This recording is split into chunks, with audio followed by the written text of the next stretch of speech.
이번 한 달 동안 우리가 예배에 관해서 또 우상에 관해서 많이 이제 집중적으로 제자도 시간에도 나누게 되고 또 예배 시간을 통해서 말씀을 함께 우리가 나누게 될 텐데요. 오늘 그 예배라는 주제의 첫 시간에 예배의 개념, 또 예배에 대해서는 스터디 시간에 우리가 충분히 나눌 수 있으리라고 보고, 오늘은 제가 여러 본문 가운데 요한일서 5장 18절과 21절에 맞춰서 말씀을 준비했습니다. 이 말씀을 준비하는 가운데 사람이 어떤 생각을 하고 사느냐, 어떤 말을 하며 사느냐, 또 이 사람이 어떤 관점으로 세상을 보고 사람을 보고 또 어떤 시각에서 결단들을 내려가는 것을 볼 때, 정말 이 사람은 믿음의 사람이 맞구나, 정말 하나님을 두려워하는 사람이 맞구나, 정말 하나님을 예배하고 경외하는 사람이 맞구나. 이걸 우리가 하나님 경외하며 예배하는 사람이 뭐예요? 어떤 사람이에요? 이것보다는 그 삶을 가지고 하나님을 예배하는 것이 어떤 것인가에 대해서 이야기하면 이렇게 하는 것이 예배하는 거구나, 이런 것이 예배자구나, 좀 더 쉽게 이해할 수 있다는 생각을 했습니다. 그래서 예배의 관점에서 사람을 한번 나눠봤어요. 우리가 다양하게 사람은 이런 사람이 있고 저런 사람이 있습니다. 두 부류로 나눌 수 있습니다. 또 여러 부류로 나눌 수 있습니다. 사람을 정의할 때 각각 여러 가지 이론들을 가지고 말할 수 있겠지만, 오늘 본문에서는 우리가 세 부류를 볼 수가 있어요. 사람을.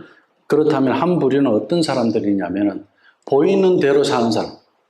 아주 단순해요. 심플해요. 그리고 들리는 대로 사는 사람이에요. 느끼는 대로 사는 사람이.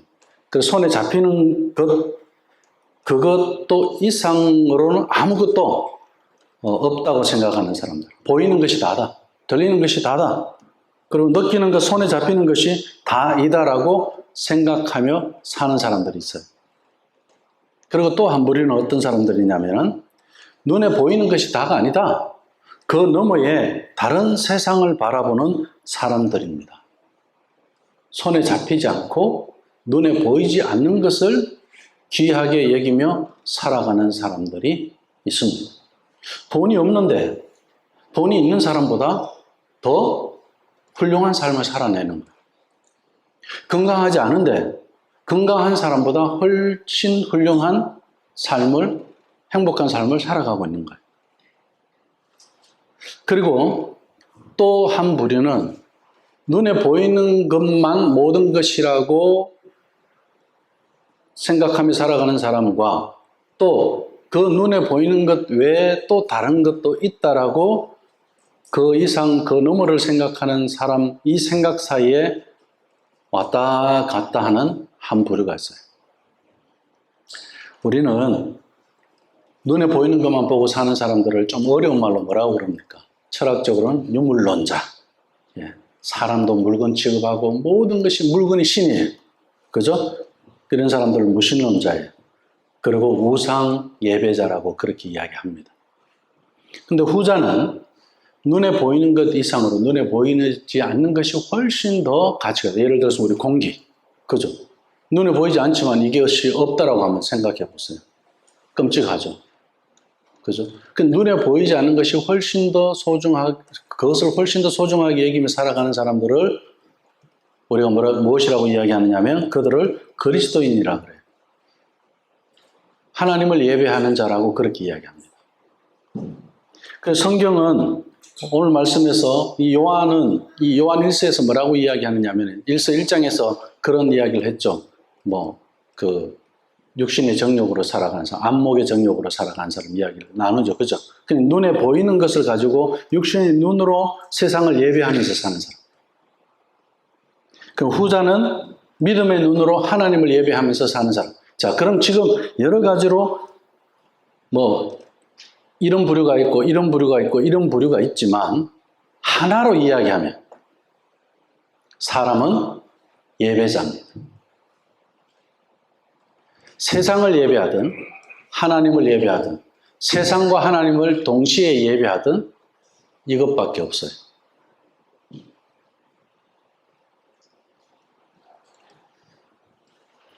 우리가 예를 들어서 시장을 가는 사람이 있고 백화점을 가는 사람이 있어요. 백화점 가는 사람은 잘못됐다 그 이야기는 아니에요. 자, 우리가 시장을 선택할 건지 백화점을 선택할 건지는 우리가 어떤 관점으로 내가 필요에 의해서 나는 시장에 가서 떡볶이 하나 먹는 거하고 백화점에 가서 떡볶이 하나 먹는 거의 차이가 똑같은 떡볶이인데 어떤 차이가 있느냐. 나 옛날에 그런 떡볶이 먹고 싶어. 그럼 거기 백화점이 없어. 그래갖고 내가 시장에 가서 그 떡볶이 하나 먹어요. 옛날 생각하면서. 그런 것을 좋아하는 사람이 있어요. 그런데 또 어떤 사람은 시장의 냄새가 싫어요. 내가 돈이 비싸더라도 백화점 가서 나는 옛날 떡볶이 먹을래. 똑같은 떡볶이인데 그렇게 먹는 사람이 있단 말이에요. 지금 그것을 말하는 게 아니에요. 그건 우리가 얼마든지 돈 있으면 또 할 수도 있고 없으면 또 못 할 수도 있어요. 그건 괜찮아요.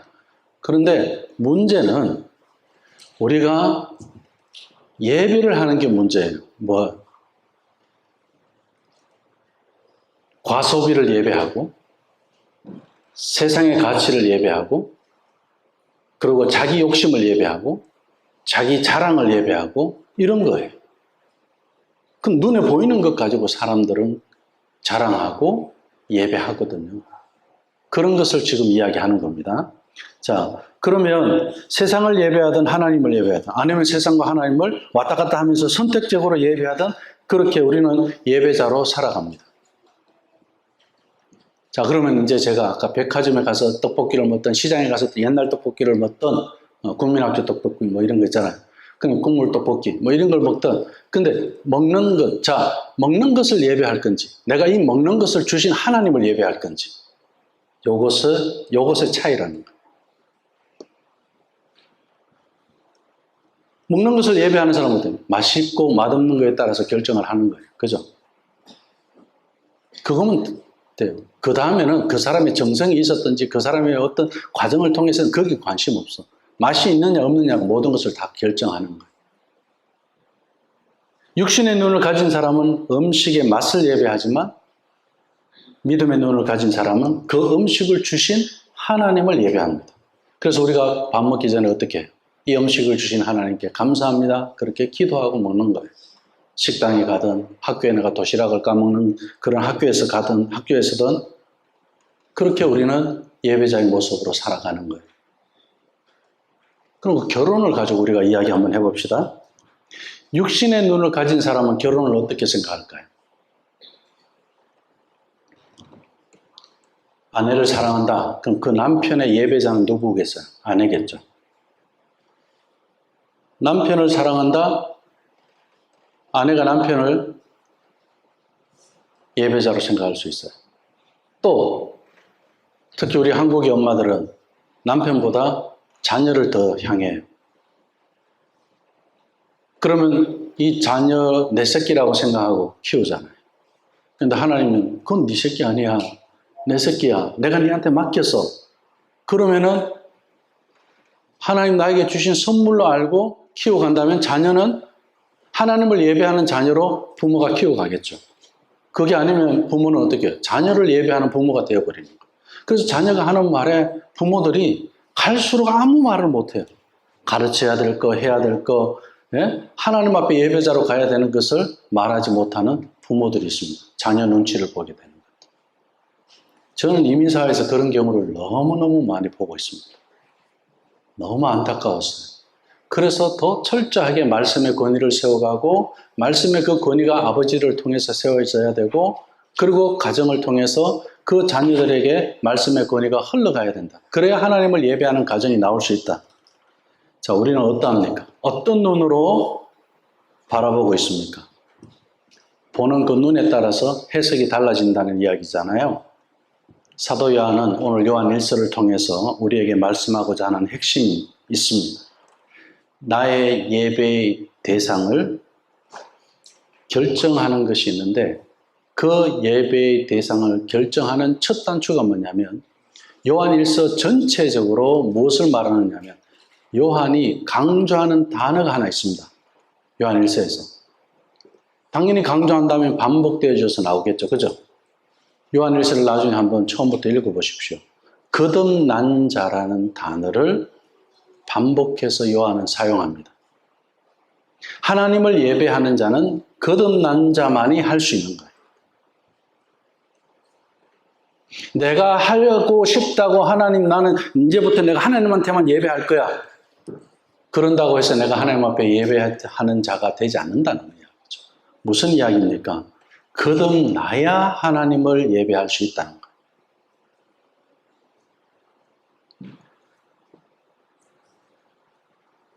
사도 요한은 무려 4번이나 이 말을 요한일서를 통해서 반복해서 사용합니다. 오늘 우리 5장 18절 말씀에도 그 말씀이 나오고요. 5장 5절에도 5장 1절에도 5장에서 집중적으로 전체 4번 중에 3번이 나옵니다. 그리고 사도 요한은 요한일서를 마치면서 하나님께로부터 난 자, 곧 거듭난 사람은 아는 것이 있는데 오늘 본문 말씀에서 몇 가지를 알고 있더라? 거듭난 자가 3가지를 알고 있더라 그렇게 이야기합니다. 그 3가지 중에 첫 번째가 뭡니까? 5장 18절 말씀에 거듭난 사람은 자신이 뭐 하지 않는다? 범죄하지 않는다라고 했어요.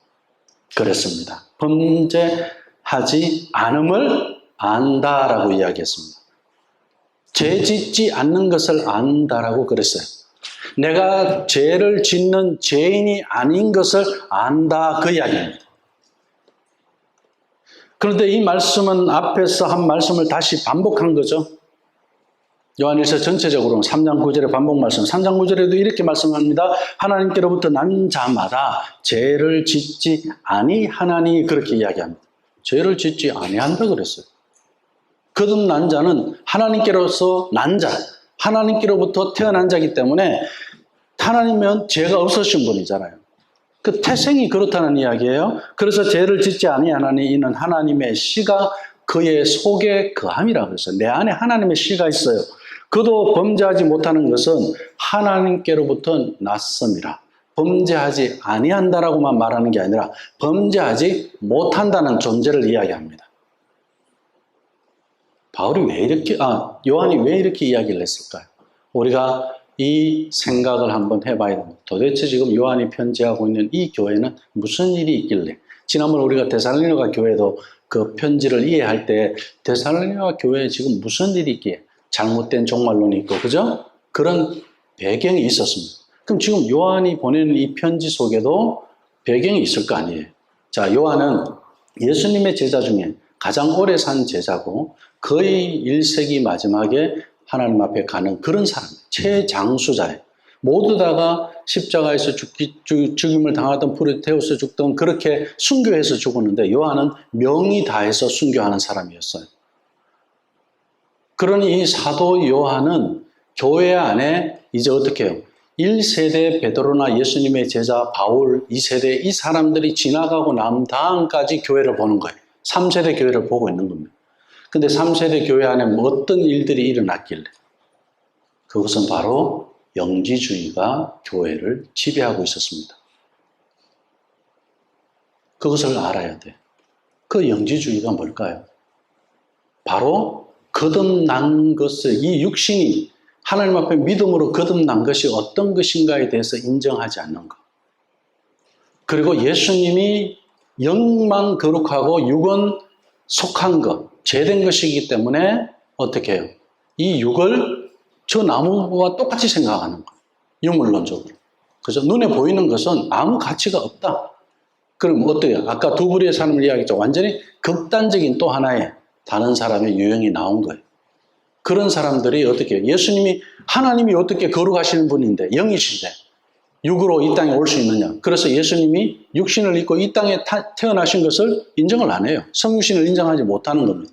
자, 그런데 오늘날 교회 안에, 초대교회 안에, 자, 이런 자들이, 가만히 들어온 자들이 그런 말 하나, 예수님 죽었대. 언제 십자가에 죽었대. 그래. 그건 역사적인 사건의 사실이 맞아. 그건 인정을 해요. 이야기를 해요. 그리고 또 어떻게 예수님이 부활하셨다. 오케이. 그리고 또 예수님이 어떻게 해요?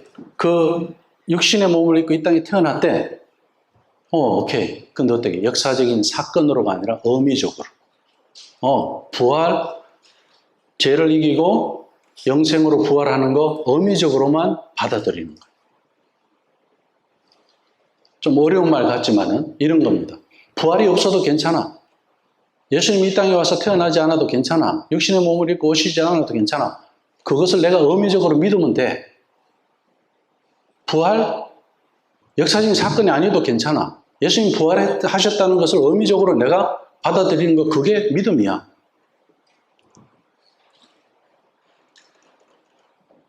얼마나 자기중심적으로 성경을 해석하고 있습니까? 예수님을 인정하는 것 같은데 아니죠. 이런 부류의 사람들이 교회 안에 많이 있었습니다. 오늘날에도 그런 사람들 많이 있습니다. 그것을 거짓 교사라고 그래요. 그 잘못된 것을 어떻게 해요? 자기 주장이 옳다는 것을 말하기 위해서 심지어 그 교회에서 말씀의 권위를 가지고 하나님의 말씀, 진리를 가르쳐도 어떻게 해요? 그 말씀에 대해서 반박하는 거예요. 왜? 영지주의 입장에서 걸리는 게 많이 나오거든요. 교회 안에 이러한 일들이 지금 요한이 생명이 다 되어져 가는 그 상황에서 이제 초대교회가 근 100여 년이 되어져 가는 그런 상황. 그런 교회 안에 어떻게 해요? 이제는 전통이 생기기 시작했어요. 그러면서 교회 안에 어떻게 해요? 제도권 교회가 되면서 그 안에 여러 그리스 철학자들이 또 예수님을 믿는다고 하면서 헬라인들이 이제 들어오기 시작하죠. 그 세상의 지식과 철학의 영향을 받은 사람들이 교회에 들어와서 성경을 해석하기 시작하니까, 그 관점에서 해석하기 시작하니까 어떻게 해요? 이런 왜곡된 신앙관이 나오게 된 겁니다. 그 첫 번째로 요한이 건드린 것이 뭐냐? 우리는 죄를 지을 수 없다. 뭐예요? 육도. 우리 입으로. 그 영지주의자들은 어떻게 해요? 우리 입이 육이기 때문에 입에서 욕이 나가는 걸 정당화 해버린단 말이에요. 죄 지을 수 있어. 여전히 우린 죄인이야. 구원받았지만 이런 소리 한단 말이에요. 그런데 오늘 말씀에서 요한이 분명히 우리 자신이 번제하지 않음을 안다 그래요. 왜? 이 죄는 죽음으로 우리를 이끄는 거기 때문에 그렇습니다. 그렇기 때문에 영생으로 이끄는 그 죄에서 우리는 이 죄에서 자유하고 이 죄를 우리 예수 그리스도가 감당해 주셨기 때문에 우리는 영생으로 옮겨진 거예요. 뭐까지도 우리 육도 온전히. 믿으십니까? 예수교회 21년 동안 강조한 메시지가 요한의 이 메시지입니다. 그렇게 설교를 듣고 그렇게 가르침을 받았는데도 어떻게 해요? 여전히 영지주의 생각에 세속주의 생각 안에 있는 사람들은 이 진리를 반박하면서 공격합니다. 우리 교회도 여러 그런 사람들이 있었습니다. 그건 경계해야 돼요. 그건 예수님을 믿도록 우리를 인도하는 게 아닙니다. 제가 그분들하고도 직접적으로 신학적인 논쟁을 한 적이 있었어요. 다 인정을 해요. 다 들어요. 하지만 우리는 이렇지 않아요. 토를 달아요. 받아들이지 않아요. 인정하는 것 같이 했는데. 그러니 요한이 얼마나 초대교회 안에 힘들었겠습니까? 5장 18절 말씀도 함께 보면은 이렇습니다. 하나님께로부터 난 자는 다 범죄하지 아니하는 줄을 우리가 아노라. 왜 우리는 이 말씀을 안 믿죠? 여전히 우리는 반복되는 죄를 지을 수밖에 없는 인간이라고 왜 그걸 합리화하죠? 그 영주주의자들이 하는 이야기잖아. 그것이 교회 안에 들어온 겁니다. 그렇게 이야기하다 보니까 기존의 교회는 그 가짜를 전하는 교회다.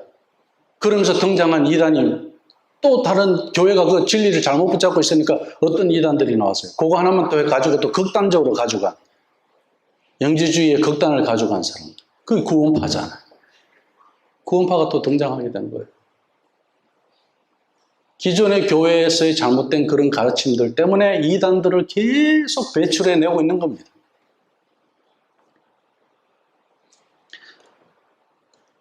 확신 있게 말을 하고 있잖아요. 범죄하지 아니하는 줄을 우리가 아노라. 하나님께로부터 나신 자가 그를 지키심에 악한 자가 그를 만지지도 못하느니라. 이건 하나님께서 하시는 일이에요. 그런데 우리들은 어떻습니까? 생명의 법과 동일하게 공존하는 죄의 법. 내 안에 이 두 개가 같이 공존하는 것으로 이야기합니다.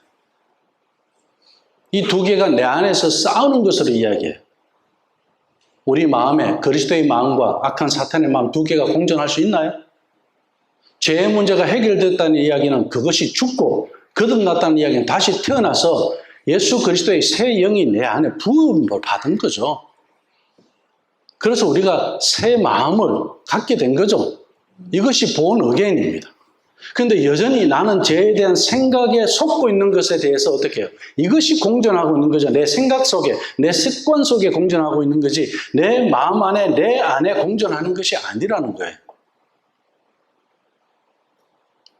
그래서 믿음의 눈과 동시에 이 작동하는 이 육신의 눈을 극복하자 막 이렇게 이야기해요. 많이 헷갈리죠?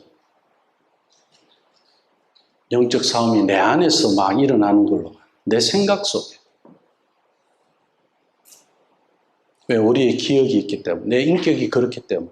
그 죄의 본성을 가지고 우리가 말을 잘 던져요. 내 마음에서 다시 태어나고 나를 예수 그리스도의 그 인격으로 본 어게인한 그 인격이 내 생각을 지배하고 언어가 나가도록 돼야 되는데 여전히 어떻게 내 생각 속에서의 세속적인 언어와 단어들이 계속 나가는 거예요. 자, 우리가 찬양을 계속하다 보면 찬양이 어떤 순간에 그 고난에 맞는 찬양이 툭 터져나가요. 이거는 이제 우리 생각 속에 어떻게 해요? 내 마음 안에 영이 충만한 것들이 어떻게 이제 내 생각을 바꿔가게 되는 데서 많이 익숙해져 간 이제 우리 라이프 스타일이 나온 거예요. 그런데 여전히 내가 거듭났다고 하면서 이 라이프 스타일을 내 마음과 생각이 하나 되는 것으로 우리가 기도하며 하나님 말씀에 순종하며 가지 않을 때는 우리 생각에서 말이 항상 나가요. 세속적인 말들이 나가요. 세속적인 가치관들이 나가요. 그 어떤 관점에서 내가 세상을 보느냐, 사물을 보느냐, 사람을 보느냐는 굉장히 중요한 거예요. 자, 하나님의 관점에서 우리 사람을 볼 때는 어떻게 보겠습니까? 우리는 사람을 어떻게, 저 사람 뭐 좋은 학교 나왔어. 저 사람이 뭐 여기서 나름대로 어떤 영향력이 있는 사람이야. 그리고 또 저 사람 인격이 어때? 어떻게 훌륭해? 저 사람의 가문이 어때? 뭐 우리 그런 거 이야기합니다. 그런데 하나님 보실 때는 뭘 보실까요? 눈에 보이는 그것을 볼까요? 스펙을 볼까요? 딱 하나만 봅니다. 저 사람 안에 예수님이 있느냐 없느냐.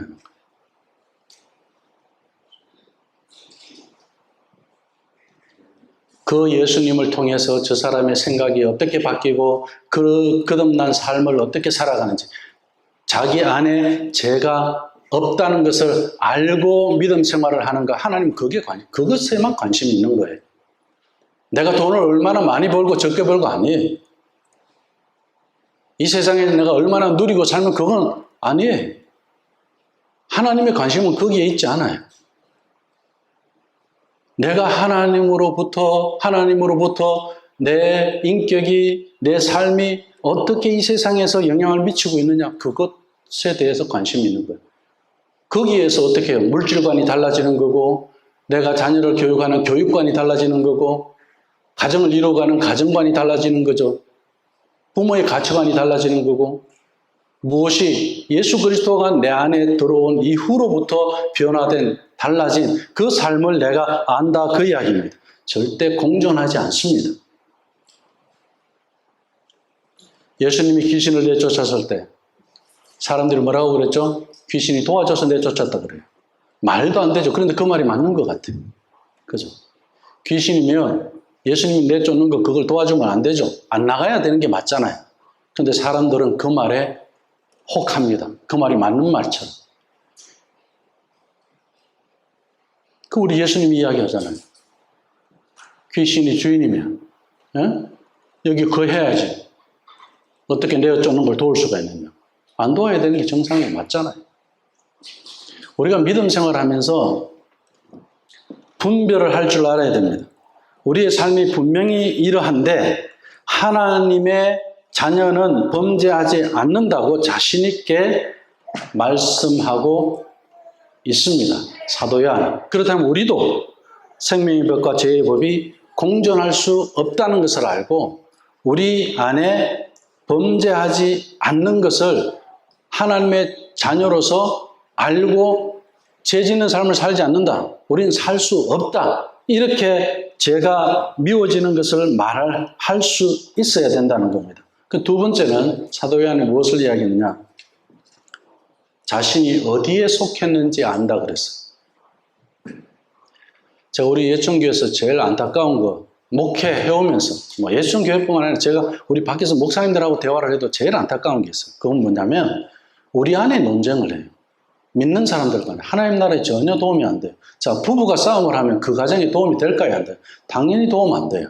싸움하지 말라 말은 싸움할 수 있어요. 그러나 그 싸움이라는 것 자체가 가정에 어떤 유익을 주느냐는 거예요. 우리가 복음을 지키기 위해서, 가정을 지키기 위해서 싸운다. 그건 맞죠. 교회도 당연히 맞죠. 그런데 어떻게 해요? 사람을 상처 주고 죄인을 만들어내고 지적을 해야 되고 그런 교회가 된다면은 그건 하나님 원하는 교회가 아니죠. 어디에 속했는지 알아야 돼요. 공격의 대상을 알아야 된다. 우리의 싸움은 혈과 육에 있는 것이 아니라 하늘에 속한 영이라고 그랬어요. 그건 사탄이에요.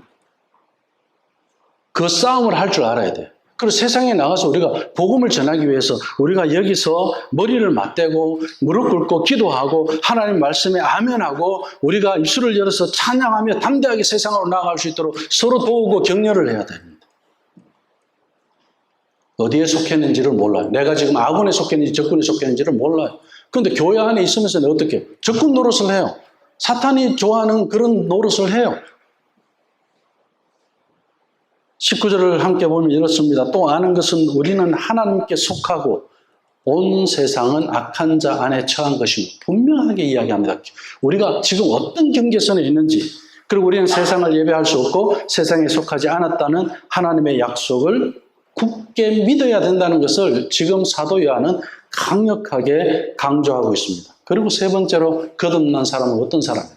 내 안에 범죄할 수 없도록 하고 내가 또 어디에 속했는지 하나님 자녀에게 속했다는 그것을 세상에 속하지 않고 세상을 예배하는 자가 아니고 하나님을 예배하는 자에 속해 있다는 것을 분명하게 이야기해 주고 있습니다. 그러면서 거듭난 사람은 자신이 예수님 안에 있음을 안다. 이렇게 20절에서 말씀하고 있습니다. 또 아는 것은 20절에 보면 하나님의 아들이 이르러 우리에게 지각을 주사 우리에게 알 수 있도록 합니다. 그리고 우리로 참된 자를 알게 하신 것과 우리 예수 그리스도죠. 그분을 알게 하신 것과 이 안다는 것은 뭡니까? 그냥 단순히 예수님의 얼굴이 어떻게 생겼고 그분이 무슨 말씀을 했고 이게 아니라 그분과 하나가 됐다 그 이야기입니다. 무엇이 그분의 마음과 나의 마음이 하나가 됐다 그 이야기예요. 그것을 우리는 안다라는 단어에서 사용하고 있습니다. 아는 것은 어떻게 해요? 참된 자를 알게 하신 것과 알게 하신 것. 내가 알게 된 거지. 내가 알고자 공부해서 알게 된 게 아니에요.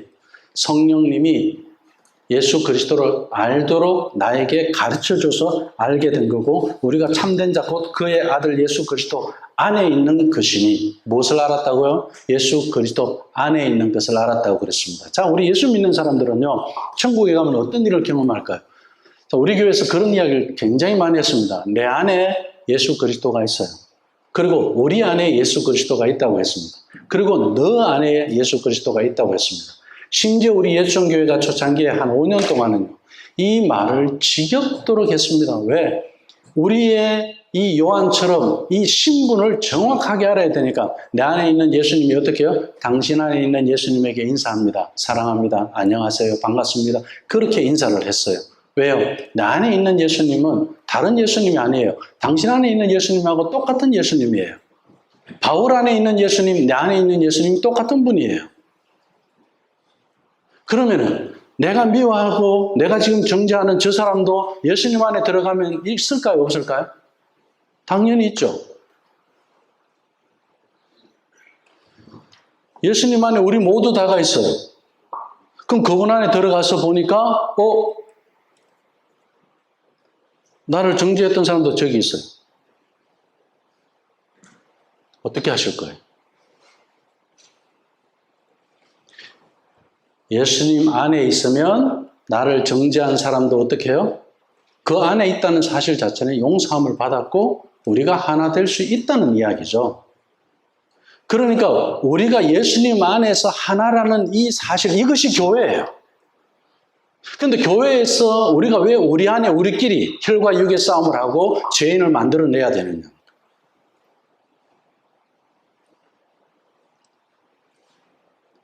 교회가 타락했기 때문에 그렇습니다. 교회가 말씀이 없기 때문에 그렇습니다. 그리고 이 말씀을 아멘하고 받아들이지 않기 때문에 그렇습니다. 교회 안에서 혈과 육의 싸움은 이런 데서 나오는 거예요. 세상을 예배하는 자들이 하는 짓들입니다. 하나님을 예배하는 사람들은 화목제를 드리죠. 오늘 본문뿐만 아니라 요한복음 17장 3절에서도 영생은 곧 유일하신 참 하나님과 그 보내신 자 예수 그리스도를 아는 것이라고 그랬어요.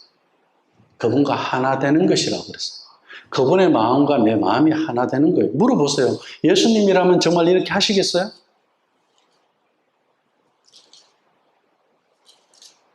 예수님은 그렇게 안 하겠죠. 그걸 우리가 아는 사람이에요.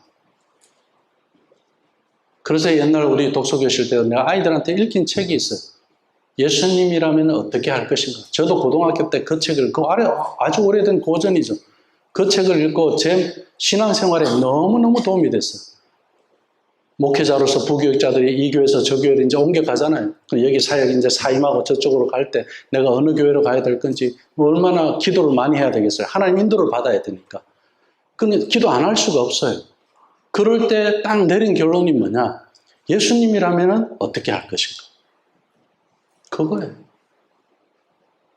우리 예천교회도 저도 마찬가지. 우리 교회가 시작됐을 때 제가 개척한 교회가 아니잖아요.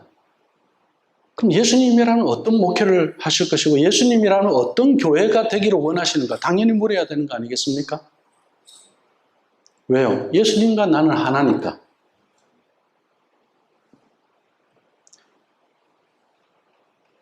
예수님은 우리에게 무례하지 않았어요. 그럼 우리도 성도들의 관계 속에서 우리는 무례하면 안 돼요. 존중해야 됩니다. 어린아이들 하나도 우리는 존중해야 됩니다. 저들이 인격이에요. 하나님의 형상이 저들 안에 있습니다. 그것이 무너지고 깨어지면 안 돼요. 그래서 저 아이들에게도 우리는 어떻게 해요? 언어를 사용할 때도 예수님의 마음을 전하고 싶은 거예요. 무례할 수가 없어요. 안다는 것은 바로 그런 거예요. 예수님의 마음을 우리가 안다는 거예요. 예수님의 생각을 내가 안다는 거예요. 그걸 내가 경험했다는 거예요. 그리고 왜 하나가 되어져 봤기 때문에, 마음과 마음이 이어져 봤기 때문에, 예수님과 나의 관계가 그러한 관계에 있기 때문에. 근데 영주주의자들은 어떻게 합니까? 예수님을 인정하지 않는, 믿는다고 하죠. 속이는 거죠. 아까 제가 말씀드렸죠? 이런 삶, 그 사람의 선택, 그것을 보면 저 사람이 믿는지 안 믿는지, 그건 우리가 분별할 수 있다. 구원받았는지 안 받았는지 그건 하나님 절대적인 주권이에요. 그럼 믿는 사람으로서 그런 선택과 그런 결정을 했을 때는 분명히 성령님께서 아니라고 했을 겁니다. 성령님을 부인하니까, 성령님을 회방하니까 그 음성을 듣고도 순종하지 않는 겁니다. 부정하는 거죠. 예수님의 성육신을 부정하는 겁니다. 입으로는 내가 인정을 한다고 하지만 어떻게 해요? 내 삶에서는, 내 인격에서는 그것을 받아들이지 않는 거예요. 우리는 그것을 영적 분별이라고 이야기하는 겁니다. 우리 믿음의 사람들의 관계는 바로 이런 인격적인 관계, 서로 존중되어져야 되고 무례하지 않아야 되고, 우리가 지난 한 달 동안 나눈 그 성도들의 관계 속에서 존중에 대한 걸 이야기해요. 교회 지도자를 존중하는 것, 교회 리더들을 존중하는 것, 목회자를 존중하는 것뿐만 아니라 우리가 서로 어떻게 해요? 아이들까지도 존중할 줄 알아야죠. 그런 데서 아이들은 예수님을 경험하는 겁니다. 근데 내 그 잘못을 인정하지 않을 때는 어떻게 이야기하겠습니까? 영주주의자들은. 자기가 옳다는 걸 말해야 되기 때문에 저들을 존중할 수 없는 겁니다. 부정할 수밖에 없는 겁니다. 그러면서 내가 정당하다는 것을 합리화할 수밖에 없는 거예요.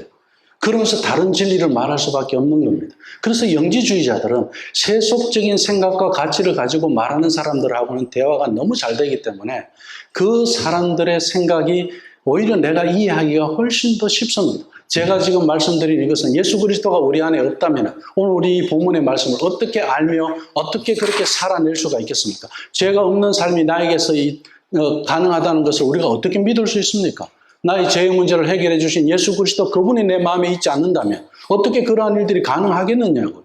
그래서 요한은 바로 그것을 경험했기 때문에 오늘날 영지주의자들 안에는 우리의 이 육을 부정하기 때문에 그들 안에 이 육을 통한 거룩한 삶, 거룩한 언어, 그걸 바울이 자주 하는 말이 또 있죠. 요한뿐만 아니라 눈을 흘기는 것까지도 죄 짓는 거라고 그러잖아. 다른 사람한테. 우리 집사람 하루에 몇 번씩 저한테 눈 흘기. 그럼 제가 그러죠. 성경에 그것도 내 죄 짓는 거라고. 농담이지만 워낙 눈이 커서 뭐 이렇게 옆으로만 봐도 그냥 제가 긴장이 될 정도니까. 어쨌든 우리가 예수님 안에 온전히 거하기 전에는 알 수 없습니다. 예수님 안에 거하면 우리가 죄 짓지 않도록 지켜주실 줄로 믿습니다. 예수님 안에 거하면 내가 어디에 있는지를 알게 해 주실 줄로 믿습니다. 예수님 안에 있으면 예수님께서 내 마음과 하나가 된 것을 성령님께서 분명히 알게 해 주십니다. 어린아이라 할지라도 저건 하나님이 기뻐하는 게 아니야. 그건 예수님이 하는 일이 아니야 라고 어린아이들도 알 수가 있습니다. 왜? 저들 안에 하나님의 영이 거하시기 때문에 그렇습니다. 그래서 우리가 존중하고 저들도 인격적으로 우리가 관계 속에서 갈 수 있어야 돼요. 무시되어져서는 안 된다는 이야기입니다. 그런데 영지주의자들은 자신들만이 영적인 지식을 소유하고 있다 보니까 신학자의 말, 자기에게 필요하고 자기에게 도움이 되는 것, 그런 것들은 가지고 공격하겠죠. 이야기하겠죠. 그러나 그들은 참된 하나님을 알지 못했습니다. 그래서 사도 요한은 이렇게 이야기한 겁니다. 예수 그리스도를 그들은 인정하지 않는다. 여전히 육신은 죄 가운데 있고 영만 거룩하다. 그래서 영적인 것처럼 그들의 존재를 과시합니다.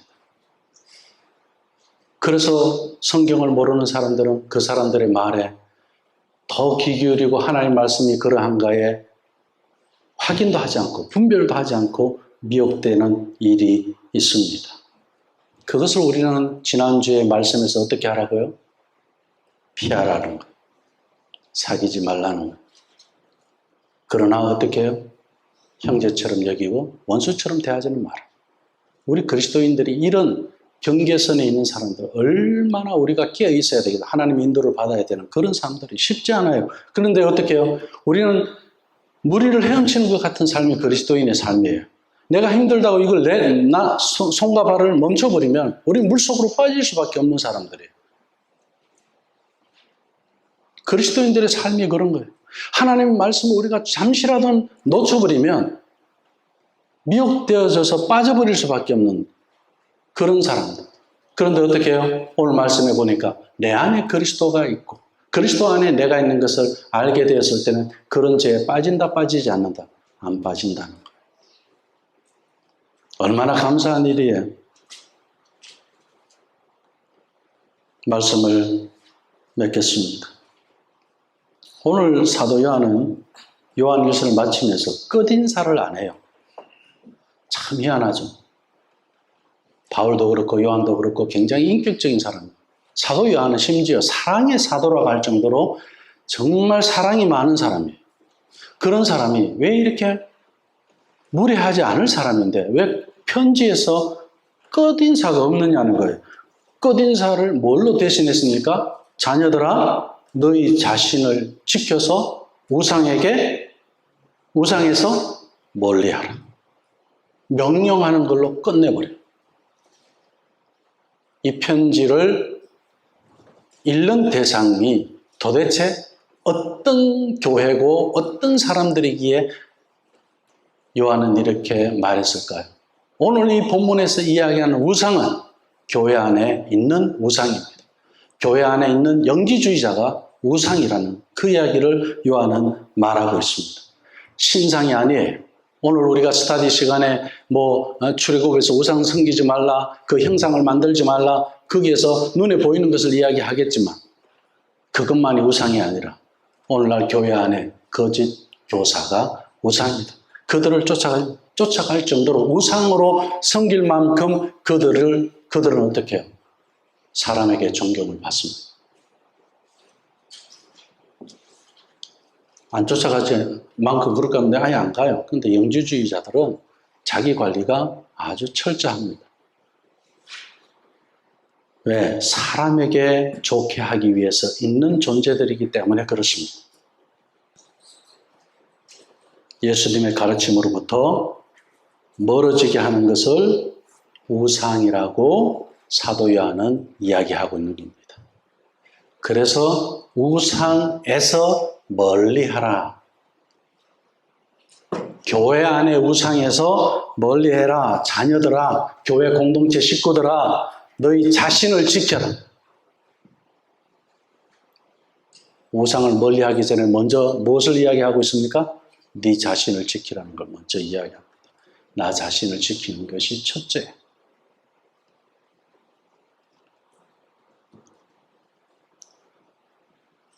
그러면 그 다음에 우상은 영지주의자들이 주장하는 잘못된 그런 사상과 가르침을 멀리할 수 있습니다. 분별할 수 있습니다. 하나님의 자녀는 세상을 예배할 수 없습니다. 하고 싶어도 안 돼요. 그렇지 않아요? 지금 우리 세상을 예배한다고 하면 그게 가능할까요? 왜 순교했을까요? 그게 불가능합니다.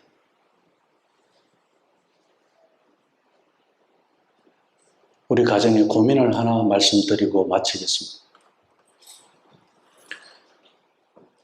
지금 아이들이 학교를 다니면 저는 우리 가정 홈스쿨을 했던 학교, 첫째 아이를 홈스쿨을 했잖아요.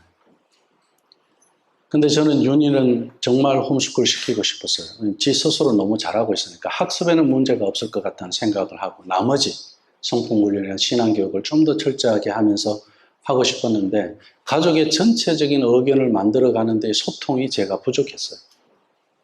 그래서 그런 것을 쉽게 결정을 내리지 못했습니다.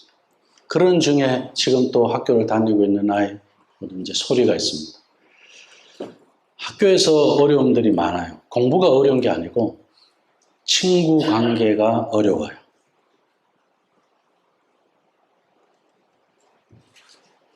저 아이의 개인적인 성품의 문제도 물론 우리는 생각할 수 있겠죠. 그런데 제가 그 이야기를 했어요. 가족들한테. 그리스도인이 하지 못할 언어가 너무 많다. 그리스도인들이 제약받는 하나님 말씀대로 살아야 되기 때문에 세상 아이들과 같이 하는 그런 행동을 하지 못하는 것들이 너무 많다. 그 세상의 관점에서 보면 그런 것이 제약이다. 그런데 그것은 우상을 예배하지 않는 우리의 관점에서 보면 몸부림이다. 그렇게 봐줄 수 없겠냐 그랬어요. 그래서 어제 새벽 3시 반까지 대화를 했습니다. 많은 대화를 주고받으면서 왜? 저는 이 설교를, 이 본문을 한 주 동안 갖고 있었잖아요. 우리 안에 하나님께서 우상을 피하라고 했는데 너를 먼저 지키라고 했는데 저 아이를 지켜줄 수 있는 것이 학교를 보내느냐 보내지 않느냐 홈스쿨을 하느냐 하지 않느냐 이 어떤 선택의 문제보다도 더 중요한 것은 하나님이 원하는 것을 하는 거예요. 학교를 가는 게 잘못이 아니에요. 홈스쿨을 하는 것이 잘한 것이 아니에요. 무엇을 하든지 하나님이 원하는 것을 학교에 가서 할 수 있다면 저는 해야 된다고 생각합니다. 그런데 갈수록 이 세상이 어떻게 되느냐 하면 얘들은 믿음대로 말씀대로 살려고 하는데 어떻게 해요? 내가 쓰지 못하는 언어가 있어요. 학교에서.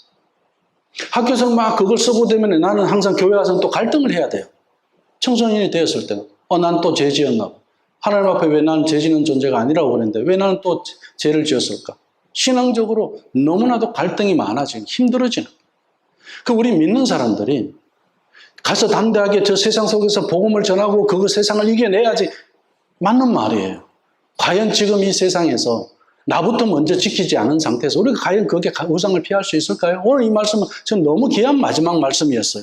요한이 마지막에 던진 이 말씀이 너무 와닿았어요. 왜? 요한의 그 교회의 상황하고 지금 우리 가정의 상황 이것을 가지고 봤을 때 똑같은 상황은 아니지만 패턴은 맞다고 저는 보여졌어요. 세상에서 그리스도인들이 살아가는 데서는 어떻게 해요? 지키지 않아서 내가 잡혀가서 죽어야 되는 상황인데요. 아니 세상을 예배하지 않아야 되기 때문에 세상을 예배할 수 없기 때문에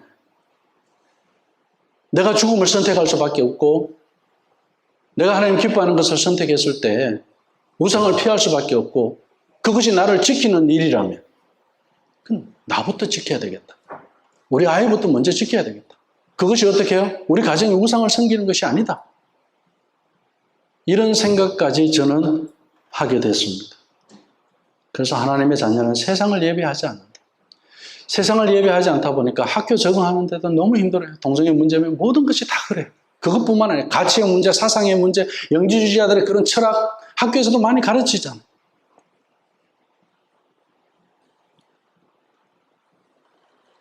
우리는 둘 중 하나만 선택할 수 있습니다. 둘 다 택할 수 있다고 미혹하는 자들이 바로 이단입니다. 이 이단은 우상 숭배자고 잘못된 사상과 가르침으로 미혹하는 자들이고 이 거듭난 성도들은 이 잘못된 가르침이나 사상으로 범죄하지 않는 자들입니다. 오늘 믿음을 지키기에 너무나도 힘든 이때 믿음의 눈으로 세상의 모든 사상과 우상을 이기고 하나님만 예배하는 예배자가 되시기를 주님의 이름으로 축원합니다. 기도하겠습니다. 하나님 아버지, 우리의 안목